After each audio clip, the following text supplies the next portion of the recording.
नमस्कार दोस्तों, आज हम आपको बताने वाले हैं भारत के एक ऐसे क्रांतिकारी के बारे में जिसने भारत की आज़ादी के लिए अपना सब कुछ न्यौछावर कर दिया और देशवासियों के दिलों पे छा गए। भारत की मिट्टी से ऐसे बहुत सारे क्रांतिकारी निकले और भारत की आज़ादी में अपना महत्वपूर्ण योगदान दिया। ऐसे ही एक महान क्रांतिकारी हैं नेताजी सुभाष चंद्र बोस, जिन्हें लोग प्यार से नेताजी भी बुलाते हैं। नेताजी का जन्म 23 जनवरी 1897 को उड़ीसा के कटक नामक स्थान पर हुआ था। उनके पिता का नाम जानकीनाथ बोस और माता का नाम प्रभावती था। उनके पिताजी शहर के मशहूर वकील थे। महान देशभक्त और कुशल नेता सुभाष चंद्र बोस अंग्रेजों के लिए सबसे खतरनाक व्यक्ति थे। ब्रिटिश सरकार सुभाष चंद्र बोस को हथकड़ियाँ पहनाने के बहाने खोजती थी। वह किसी भी कीमत पर उन्हें आज़ाद नहीं छोड़ना चाहती थी। उनकी गतिविधियों में न सिर्फ अंग्रेजों के दांत खट्टे कर दिए, बल्कि उन्होंने देश को आज़ाद कराने के लिए अपनी एक अलग फौज भी खड़ी की थी, जिसे नाम दिया आज़ाद हिंद फौज।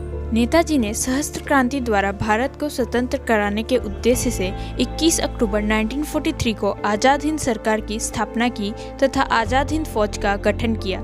इस संगठन के प्रतीक चिन्ह एक झंडे पर दहाड़ते हुए बाघ का चित्र बना होता था।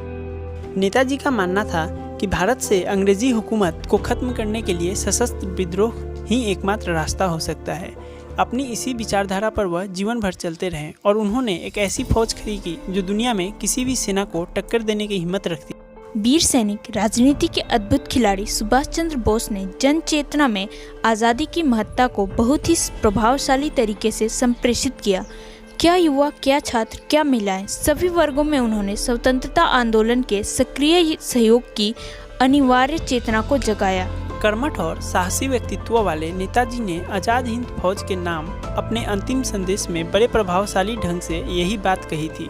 भारतीयों की भावी पीढ़ियाँ जो आप लोगों के महान बलिदान के फलस्वरूप गुलामों के रूप में नहीं, बल्कि आज़ाद लोगों के रूप में जन्म लेंगी, आप लोगों के नाम को दुआएं देंगी और गर्व के साथ संसार में घोषणा करेंगी कि अंतिम सफलता और गौरव के मार्ग को प्रशस्त करने वाले आप ही लोग उनके पूर्वज थे। तुम मुझे खून दो, मैं तुम्हें आज़ादी दूंगा, दिल्ली चलो और जय हिंद जैसे नारों से सुभाष चंद्र बोस ने भारतीय स्वतंत्रता संग्राम में एक नई जान फूंकी थी। उनके जोशीले नारे से सारा भारत एकता के सूत्र में बंध गया। ये कुछ ऐसे नारे हैं जो आज भी राष्ट्रीय महत्व के अवसर पर हमें ये याद दिलाते हैं कि हम एक ही हैं। देश को जय हिंद का नारा देने वाले तथा इसी ललकार के साथ अंग्रेजी हुकूमत का डटकर सामना करने वाले नेताजी का नाम भारत के स्वतंत्रता संग्राम के महान क्रांतिकारी वीरों में बड़े सम्मान व श्रद्धा के साथ लिया जाता है। अत्यंत निडरता से सशस्त्र उपायों द्वारा सुभाष चंद्र बोस ने जिस प्रकार अंग्रेजों का मुकाबला किया, उसके जैसे अन्य कोई उदाहरण नहीं मिलते हैं। तभी इनका पूरा जीवन आज भी युवाओं के लिए प्रेरणा का स्रोत। आज़ाद हिंद फौज संगठन का गीत कदम कदम बढ़ाए जा, खुशी के गीत गाए जा को सुन के संगठन के सेनानी जोश और उत्साह से भर उठते थे। आज़ाद हिंद फौज के कारण भारतीय स्वतंत्रता संग्राम को अंतर्राष्ट्रीय ख्याति प्राप्त हुई। इस फौज में न केवल अलग अलग संप्रदाय के सेनानी शामिल थे, बल्कि इसमें महिलाओं का रेजिमेंट तो झांसी की रानी रेजिमेंट भी था। इस रेजिमेंट की महिलाएं पुरुषों के भांति युद्ध करने में सक्षम थी।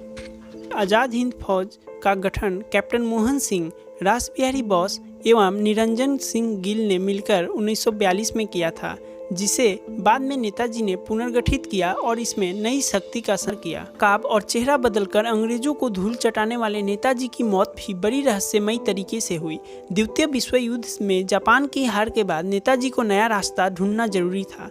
उन्होंने रूस से सहायता मांगने का निश्चय किया। 18 अगस्त 1945 में नेताजी हवाई जहाज से मंचूरिया की तरफ जा रहे थे। इस सफर के दौरान वो लापता हो गए। इस दिन के बाद वो कभी भी किसी को दिखाई नहीं दिए।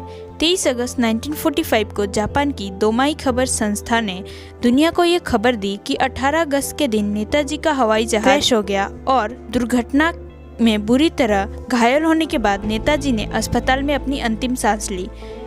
लेकिन आज भी उनकी मौत को लेकर कई शंकाएं जताई जाती हैं। लेकिन नेताजी की मौत पर बनी विभिन्न कमेटियों के नतीजे बेहद रोचक और आपस में मेल नहीं खाते। नेताजी की मौत के बाद कई लोगों ने तो खुद के नेताजी सुभाष चंद्र बोस होने का भी दावा किया। लेकिन सब बेबुनियाद।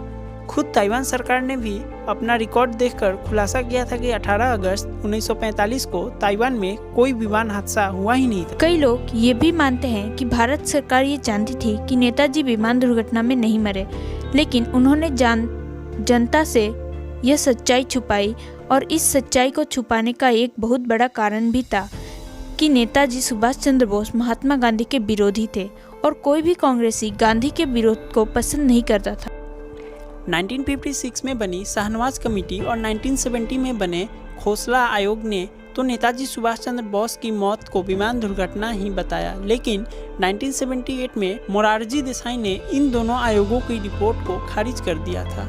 इसके बाद गठन हुआ मुखर्जी आयोग, जिसने सच्चाई जानने की कोशिश की, लेकिन इस आयोग की रिपोर्ट को कांग्रेस ने मानने से इनकार कर दिया।